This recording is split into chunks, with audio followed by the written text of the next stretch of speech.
I'm Scott Farber, along with former New York Giant, current NFL Player Association president of the Dallas Fort Worth chapter, host of the Extra Point on this network, co host of this podcast, living legend for Memphis, and now in the running for Man of the Year of Fort Worth. And you have just a little bit of information. He's Larry Mallory.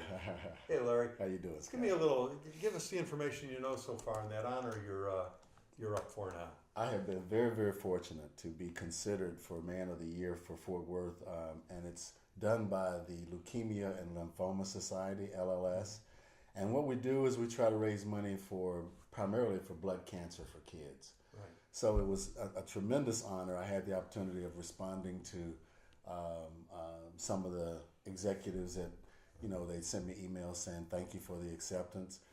So the plan is to try to get as much money as we can to help children and to try to be, as just as the Extra Point does, to try to have a positive impact on the people that we interact with. And once we get more information, of course, we'll be putting it on the website and social media, Thank you. and catch it up as we go along. Any support is most appreciated, especially for LLS. Absolutely, and for the kids, and I lost one of my closest friends my whole life recently to leukemia. Oh, wow. So I know a little bit about it. Yeah. It's a shame.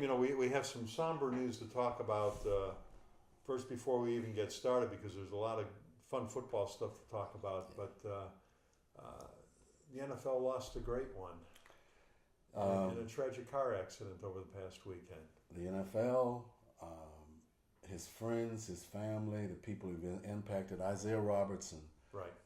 Died. I think it was around Thursday night or so. December 6th. Yeah, December 6th.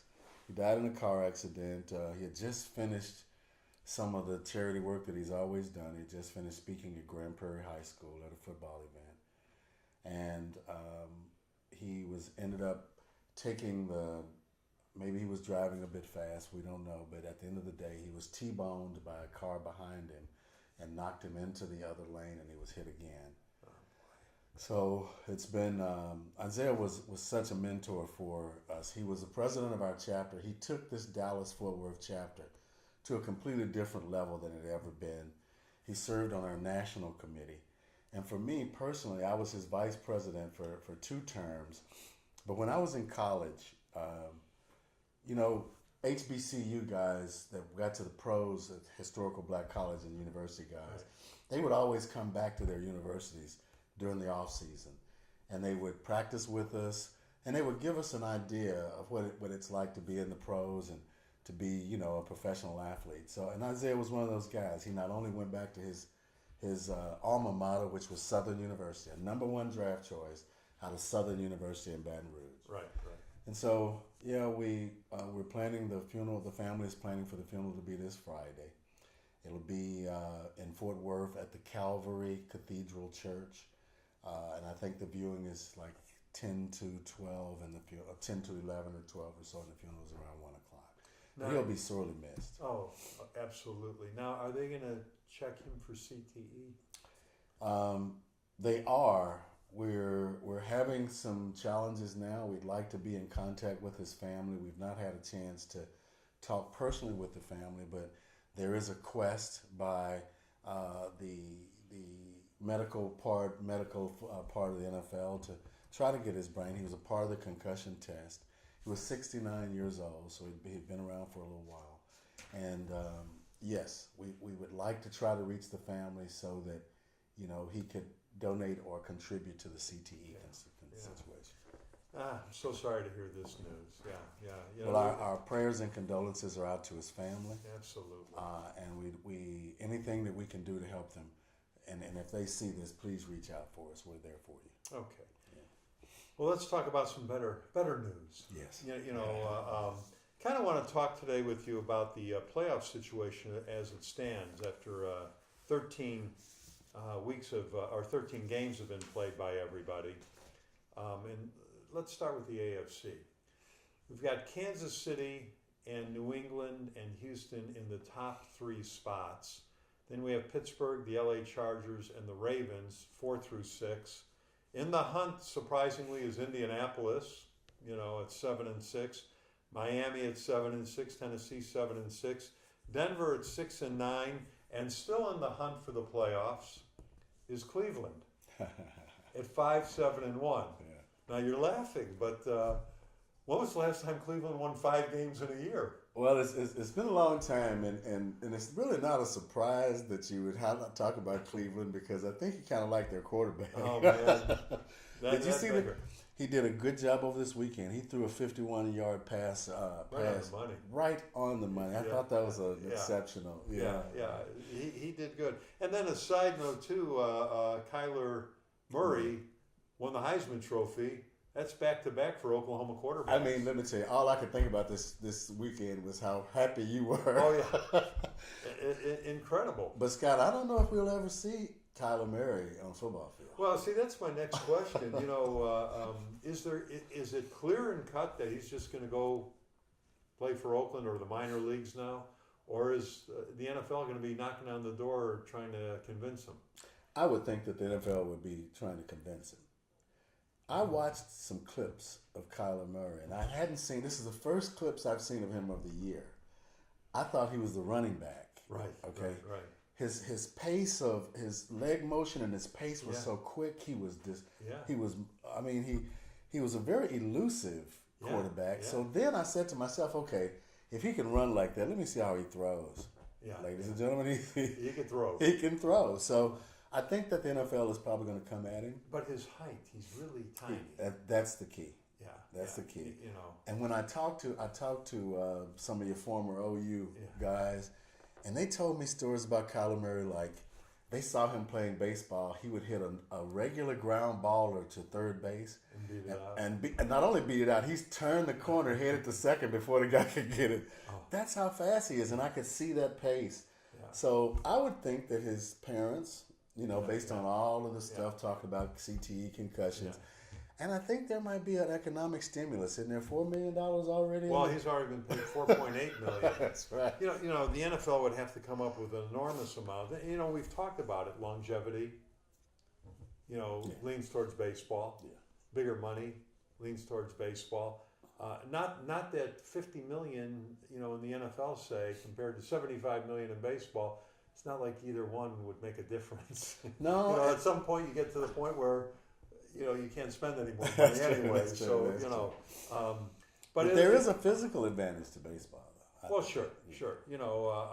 And then you think of a guy like John Elway, who's in the Hall of Fame as a quarterback, who went first to pitch for the New York Yankees and couldn't make it. I didn't remember that. Yeah. He went to the minor leagues. Really? And when he didn't make it, he came and played football. Yeah, see, you didn't even know that. I didn't, and especially because I used to really like Elway's throwing motion. Right. I would have thought that he would have been a very, very good. Well, he probably was. Pitcher, But baseball's tough, and football's tough, of course. And you don't put down one because the guy excels in one and not the other. Yeah. But But Elway's height too was a little better for football. I think we're right. Kyler Murray is probably suited for baseball. Yeah, and Elway probably was suited for football. Yeah. I think. Well, it turned out well for Elway. Let's put it that way. It did. And just in respect for Oklahoma, it would be so nice if Kyler Murray had the Heisman Trophy in his home and also a World Series trophy in his home. Wouldn't that be that would be amazing. Yeah, that'd be good. I mean, that would really be amazing. It really would. Something like, and if he gets if they win the national title. There we go. He has a trophy case home. I mean, he would have something. Yeah, I don't think he lost in high school. Oh, no games? I think the only game he's ever lost was that Texas game. I could be wrong. Now the team that he's played on have lost, of course, but I don't think as a starter for him personally has he lost. Just that Texas loss. I think I could be wrong, but I think that was it. So now I see why you take the Texas position that you take sometimes. Well, I got 3 kids that have gone through Texas so far, and I got a 4th who's waiting to hear if she's being accepted there. But I do have one in Oklahoma. That's good. At OU. Yeah. So obviously she must be my favorite. You know, it's funny because when Samantha started going to Oklahoma, are you going to go to a football game? Oh, Dad, why would I ever go to a football game? She's become the biggest OU fan. I mean, you know, it just grabs you. Yeah, it does. You know, and she hasn't missed a game. You know, I'll get a text from her. I'm freezing. What do I do? And she knows that you've been there before, so Oh, she yeah. needs good advice from. Yeah. Oh, it's just. Oh, That's cool. it's something. All right, so let's talk about the AFC. First of all, do you think Indianapolis, Miami, or Tennessee? I don't think Denver will or Cleveland will. But do you think anybody can get in there and remove the Ravens or Pittsburgh maybe from a spot? Or do you think we're seeing it pretty set with those six: KC, New England, Houston, Pittsburgh, LA Chargers, and the Ravens? I think we're pretty set with the six, but I there is agree. an anomaly, Right, and I think the anomaly is weather right, and injuries. right. Well, the injuries always come into play. You That's never right. know. That's right. And according to how that goes over the next couple of weeks, I think we'll decide if you and I are correct on the Right, right. six. But you know, it was evident over the weekend. Some teams, some warm weather teams, are just not prepared to Right, play right. in that cold weather. So we need to see how that works out. But all of a sudden, Pittsburgh, New England, they look beatable. That's true. Houston, you know, went on a tremendous run of 9 in a row, and they were due for a loss. Kansas City's been winning, but boy, it's been tough. It has been, but this is the time of year that it gets kind of tough. Yeah, You know yeah. what I mean? I think that the running game becomes much more important now. Well, when you it know, gets I'm cold. looking there at the Chargers. Do you think this could be their year finally? The Rivers is performing unlike anyone ever thought he would. Yeah, I Yeah. mean, all of a sudden, you know, they're sitting there, you know, 10-3 on the year. Who's their running back though? I can't recall his name. Is it Gordon? I don't know. I don't know the running back. To me, when you get to this time of the year, the running backs become very, very important. Right. Saquon Barkley, very, very important for Right. the Giants. Ezekiel Elliott, very, very important. Gurley.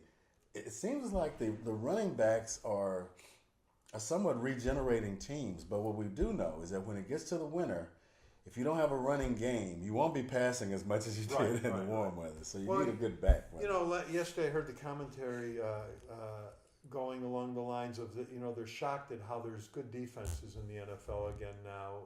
I thought there was always good defenses. You know, I don't, and I still think, you know, defense wins the big games. Yeah.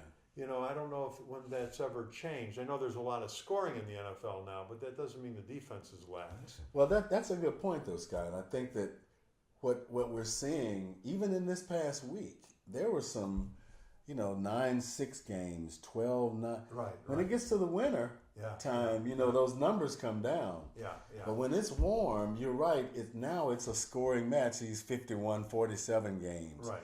But you're not going to see that if you're 12 below. Yeah. Or in Chicago and dealing with that defense and 12 below. All right. So in the AFC, who's going to come out there? Who's going to come out on top? I've always liked Kansas City. Okay. Even with the removal of that young man that had the violent act against the woman. Right. Is right. it Kareem Hunt, I think his name is? Right. Yeah, he, unfortunately, that's something that I thought was finished in the NFL. Right. And unfortunately, he had to be the next person to do it. But at the end of the day, I like Kansas City. I still like Patrick Mahomes. I think he's... He had an amazing couple of passes there. He threw a ball like 50 yards downfield across his body. The guy is double covered and it went right in the receiver's hands. I mean, it's like, it's an amazing thing that we're watching develop there. Yeah. And I think he's got the right coaching behind him. Special talent. Eh? Yeah, he really is. And Kansas City should go far. So you think they will come out of the AFC? I just keep going back to Phillip Rivers. Could this be finally his year? My general feel for... But, if he has to go through Kansas City, you're Yes. talking about a guy who plays all the time, used to be in San Diego, now in L.A. Kansas City in December, January, a little bit chillier. That's where I was going. You hit the nail right on the head. To me, on both of those teams, they're strong offensive teams, but they don't have anything that stands out defensively. Right. Kansas City's done fairly well. You know, a lot of the old Cowboys are there. Hitchens is there, and Scandrick is there. Yeah. Those guys. But I think it's going to be the defense to try to see what happens between those two teams. Both quarterbacks are doing well. Both offenses are doing well. Who has the ball last might be the name of the game. Now, New England lost yesterday in one of those crazy, plays at the end of the game. Catch the ball, keep flipping it backwards. Cowboys or New England? Yeah. Well, no, New England lost. So, and I know how you love Bill Belichick. Yeah, So my question is, how do you coach those crazy plays? I mean, is there a way to, because you always got to have somebody behind to get that pass backwards, and we're always chasing down. Are you guys taught to box people towards a corner to where they get to out of bounds, to where we could get this thing to end? Or is it just a mishmash of everybody running around and may the craziest thing happen? In my day, in before Right, pre-1993, it was a mismatch. Yeah, I love how you say pre-1993. Why don't you just say in your day in the 70s? or is that That's date? way back yeah, there. that's. But I How do they teach a defense for that crazy play at the end where they're going to throw this short pass and then move forward, flip it back, move forward, flip it back? Yeah, it's in my day it was a mismatch. You just try to get to the ball and get the guy on the ground, whatever guy it was. Right. Nowadays it seems as though it might even be a play. Right. You know what I mean? Something that's practiced on a regular basis, just in case you get to that point.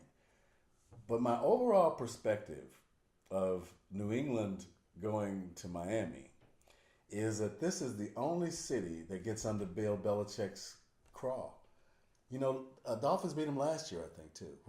Whenever they go to Miami, there's an issue. I don't know what the issue is. I don't know if it's a matchup issue or whatever. But they lost last year down in Miami. Yeah. So it's like Miami is like a black mark on them or something. Yeah, It's something that they just have can't. their number. Yeah, they have their number for some reason. So if Miami makes it into the playoffs, could that come to affect New England, or No.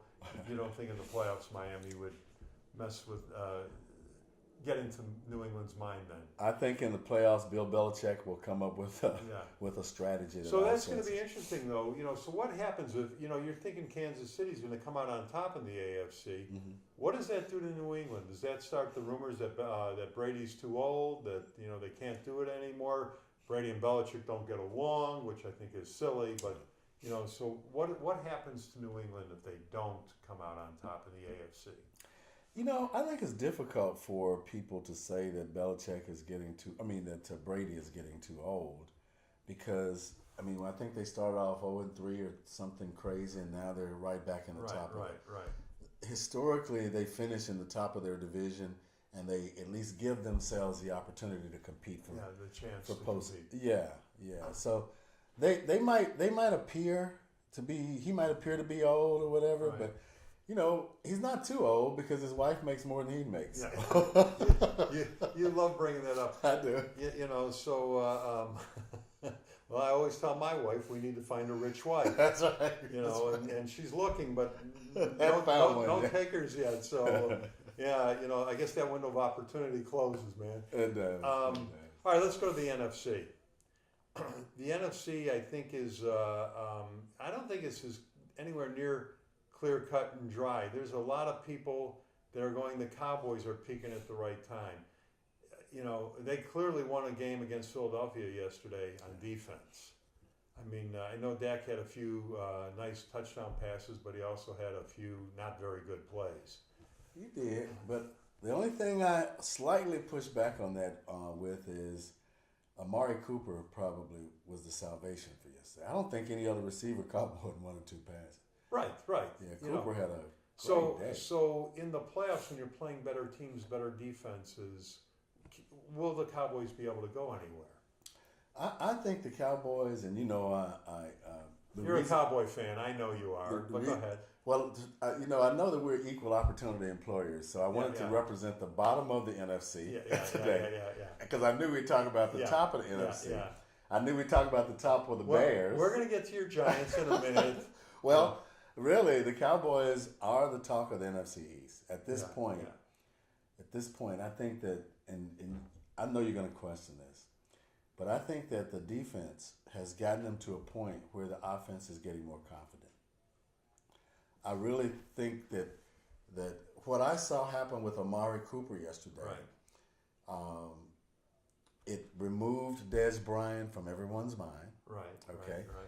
It eased the pressure on Jason Garrett Right. to be able to come out and do something comfortable. And I think that even though Dak, Dak has some ups and downs, I do believe that there's a team confidence that's evolving. Right. And I think that, and they're all young guys and they're doing it themselves. Right. I really think they're on a pretty good roll right now. Yeah. I really do. So do you think they'll go deep in the playoffs? I think they'll get to the playoffs. I think they'll win NFC East. Right. I can't predict the I think playoffs right now because today, they're young. Wouldn't they open with New Orleans? I think. Exactly. If it ended today. Yeah. Um, They're so young. They've not experienced the playoff environments yet. yeah. So that's my only question on the playoff side. But as a team, I think they're coming together pretty well. Yeah. No. They definitely are, and that defense is really, So I want to ask you about the defense. Their defensive coach was the head coach of Detroit, Marinelli. Right. And they won one game, I think, one year. And then he became the defensive coordinator of the Bears, and really the Bears had some good defensive teams under him. Then he came here, and he's really done a tremendous thing with the Cowboys. So is there, how do you be such a great defensive coach, but you don't have success as a head coach? Is it because you can't get offensive minded at all? I don't think it's leans offense or defense. I think it leans more to your ability to motivate groups. I think he's a better motivator for defense than he would be obviously Okay. for offense. Now, it's interesting to me, you talk about the Cowboys and how it's slanted now. But if they would have lost that game yesterday in overtime, and I say yesterday because we taped on Monday, if they would lost that game in overtime, I think then the discussion would have been about Dak had problems in the game. Yeah, And that gets back to what I always say.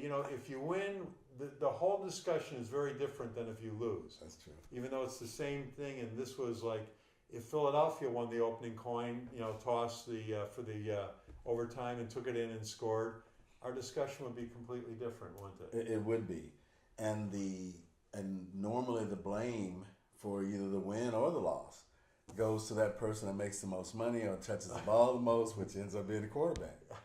It would be on Dak's shoulders if they lost. Yeah. Well, and he gets to enjoy the win. Yeah. All right, so we have New Orleans, the Rams, the Bears, Dallas, Seattle, Minnesota, the top six. We've got Carolina, who lost to Cleveland yesterday, Philadelphia, and Washington, who might be down to RG3 as their quarterback now, at 6-7. Green Bay at 5-7-1, and Tampa at 5-8. Minnesota is in the final six spot at 6-5-1. Is anybody bumping Minnesota out? Is Carolina or Philadelphia or Washington or Green Bay, Tampa going to make it? I don't think those four will bump them out. All four of those are having issues, some issues. Okay, there's five there. So none of you none think of them. okay, none of them. Yeah. So Carolina after yesterday, I kind of wrote them off my list too. Yeah. All right, so Minnesota, team to pick, one of the teams that was picked to win the Super Bowl at the beginning, is struggling now this year. Can they make a run in the playoffs, or is it just that it's not their year? I think this might not be their year. I don't think that at one time the defense was playing at a good clip. Right. And is it Thielen? Yeah. I think Thielen is injured. Right. So now all the pressure is on Diggs, the other wide stuff on Diggs. And so I don't think that they have enough firepower.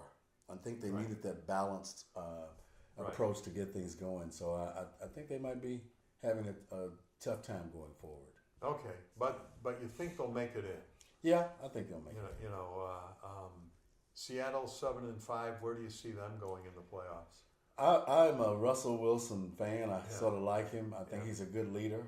I'm not sure where their defense is now. I think they had a few injuries, but if anything, I think from a Russell Wilson standpoint, I would vote for Seattle. I think they're going. All right, well, let's talk about the top three. We got New Orleans, the Rams, and the Bears are 1, 2, and 3 right now. Really? Yeah. The Bears? All right, before we talk about these top three of the important stuff, let's give kudos to your New York Giants. Thank you very much. You know, take the next 3 or 4 seconds to talk about that. Well, I think we're going to change the name from the Giants to the Barclays. Right. And they would. I think everybody in New York would be fine with that. That's right, because that's Saquon Barkley. You know, is an exceptional athlete. Well, probably one of the only reasons that we won the other day. He had a really good game. That's why I wore this today, because I wanted to represent the bottom of the NFC, because I knew we'd talk about the top of both all the NFC, which is the Bears. All right, so now here's the big question, though. You know, now that they're playing well, and you know they beat the Bears in overtime, they tried to give it away, but they hung on and won it. Mm-hmm.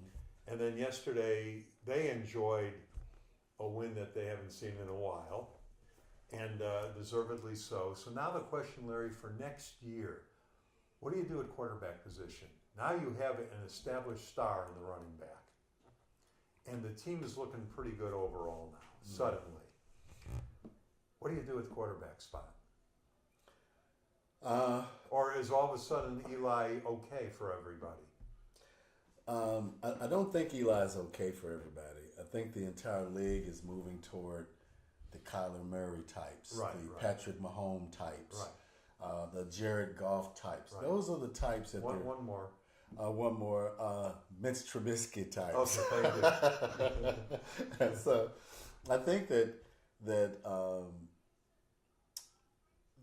that's where they need to move. You know, if they can get away from Eli. Eli is the type of quarterback that the defensive linemen that are running 4.5s and 4.6s, they know where he is. How do you tell the guy who's taken you to 2 Super Bowls goodbye? How do you do that?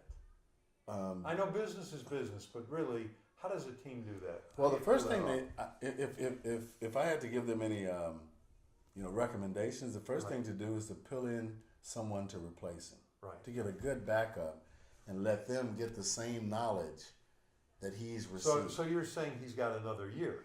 No, I'm saying, well, Patrick Mahomes came right out of Texas Tech. Yeah, but he sat a year. Did he? Yeah. Oh, I didn't know that. Yeah, okay. Alex Smith, played a year ahead of him. Well, I don't want the Giants to go another year in the conditions that they're in now. Yeah, so they need to grab a quarterback and part ways. They need to grab an offensive line. Right. Then invest in a quarterback. Right. Because you got to protect your money. Right. You know, and hopefully, Scott, Saquon Barkley does not get injured. Yeah. And he still has the same kind of fervor when he gets some people around him. Yeah. Well, if he gets people around him, he'll be, I think, a level higher. And I hope so. You know, he is something. He's just he runs with such reckless abandon that I just don't want him to get hurt. Now I do want everybody to know you came in your New York Giant gear today. Correct. What I love, what I learned on the Extra Point on the TV show is that we have your helmet sitting out there quite a bit, and what I love about that is, when I pick up that helmet, it reminds me of the helmets we would buy at Sears as a kid. That's right. But you told me somehow you had to steal that helmet when you left. You guys actually had to turn in your gear back then. You didn't get to keep anything. Yeah. And you took your helmet. And that's the only thing we took because we didn't get paid much. And if the Giants should call me, I know how they could find you. That's true. Get that helmet back. That's right. He stole my helmet. I just don't know if a pre-93 helmet or from the 70s will have any value. They'll probably send it to the Hall of Fame or something. Yeah, to the Giants right now. Yeah. All right, let's go to the top 3 guys. New Orleans, the Rams, and Chicago. Okay. And I know you and a lot of people out there don't think the Bears are quite for real yet, maybe. Let's start with the Bears. Do they have a chance in the playoffs to go deep? I think defensive play in this time of the NFL season is very important, and I think the Bears have one of the better defenses in the league. Yeah, I mean their backfield on defense, the wide receivers did not have a good time going out for passes because catch the ball, miss the ball, they were getting clobbered. It reminded me of the Fensick Plank days of the Bears, of the Super Bowl team of '85. Right. How they would intimidate guys coming down, to catch a pass. Exactly. They looked good yesterday. And imagine this. You name 3 teams. The Saints, Right? warm weather. Right. The Rams, warm weather. The Bears, Fair weather. thank you. Yeah. So that to me is not only an advantage for the teams that that are in the cold weather, Right. but in this time of year, I mean, if you're in an open stadium, Yeah. and It's tough. It's tough. But if the Bears get to New Orleans or the Rams, however they would have to go through them into the warmer climate. So that would be helpful. It's those early games where the Bears will be have that advantage. Yeah. But in the game last night against the Rams, Bears looked pretty good. Pretty good. Yeah, they looked real good. They had 4 picks in that game. That's right. But on the other side of the coin, Trubisky coming back after missing 2 games gave up 3 picks, and his passes were not spot on. But for the first time, they used Jordan Howard really like they always should have. That's true. He's the only Chicago Bear, I believe, that has gained 1,000 yards in his first 2 seasons. I don't know if Peyton did or Gale Sayers did either. Well, what was interesting for me is that you come back off of a shoulder injury and the passes you throw are overthrown. Right, and they That were. means they were. Means you're stronger, so that's a positive thing. Yeah. His passing, but Goff's passing wasn't so sharp either. The Bears, 4 picks. It was interesting. Trubisky's passing, though, was the fault of him. Right. Goff's passing was the fault of the Bear defense. Yeah. You might be. Yeah, they were good yesterday. Yeah, which leads me to think that I'm not saying they're going to go out and get to the Super Bowl, but I think they could win a game or 2 in the playoffs this year, and then next year I think the Bears will be a real tough team. But it'll be interesting. So, who do you say is coming out of the NFC? You got New Orleans, the Rams, Chicago, Dallas, Seattle, like you say, and Minnesota. The only one I could eliminate in my head is Minnesota. Yeah, that's the one that I could probably eliminate. The one I'll probably go with, though, is the Saints. Yeah, because if you got to go through New Orleans, that's a tough place to play. It is.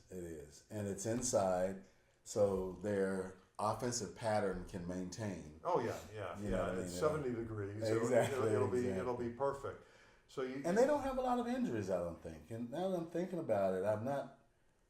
It seems as though they've been sort of injury free. Yeah, and this time of the year, games are important. Guys are playing, and you see guys get hurt. And there always are injuries as the year goes on. That's true.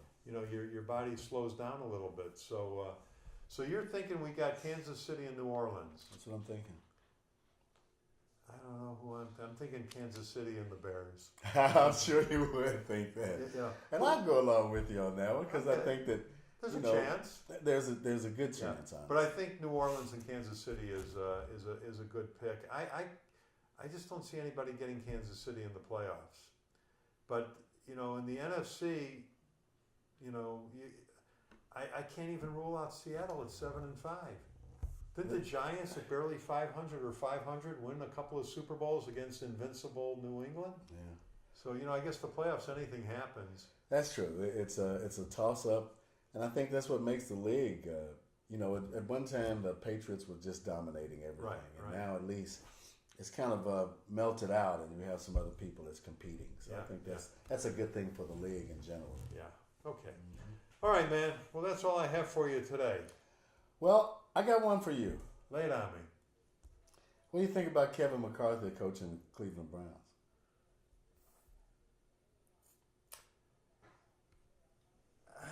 I am very interested to see if they're going to make a play for Lincoln Riley.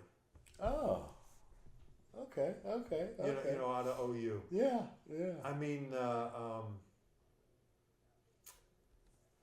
I don't know what Cleveland's going to do. They're on an upward trend. Yeah. I think Kevin McCarthy is fine. Yeah. you know, but I don't know. I think there's too many choices now. There's too many good coaches that are available. Yeah, I think, is there enough $11 million out there like Nick Saban makes? I don't think anybody's going to get that kind of money, but I don't know. What do you think of McCarthy? Well, first, I feel that from what McCarthy has contributed to the Packers, that he should not have been let go 3 games before the end of the season. I think he could have lasted.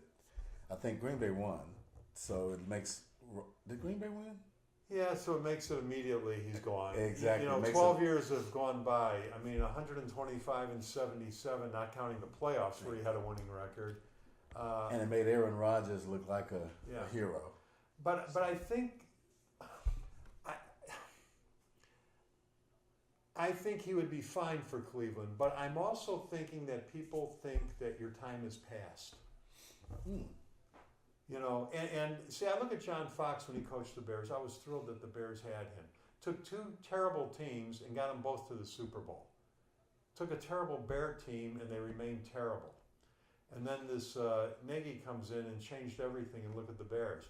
So that's what I'm wondering. This time passed. Yeah. I don't think so in McCarthy's case, because I think he's a brilliant coach. Yeah. I mean, think of how I must have hated him over the years. I'm sure. I think the Bears are like 2-30 against him.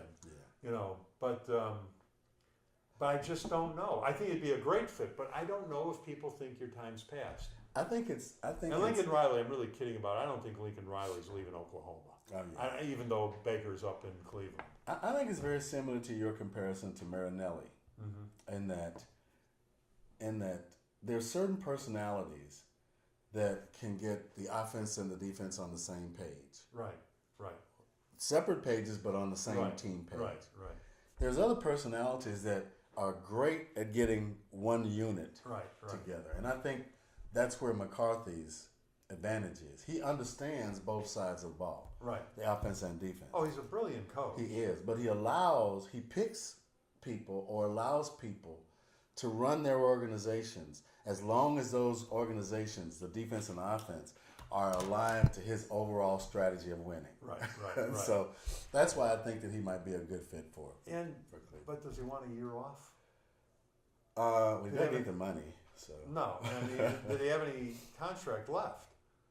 Oh, I'm not sure. So if he did, he would be being paid anyway. That's true, yeah. But and then I don't know if Cleveland might be a great fit for him. Yeah.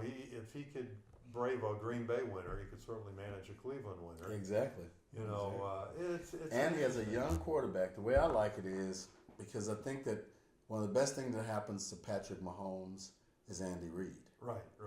He's not old, but he's old enough to balance him, and I think the same thing can happen in this situation. Yeah. It'll be interesting. Yeah. I never really thought of him for Cleveland. Yeah. So it's a good point. All right, man. Happy holidays to you. You too, man. See you next time. All right.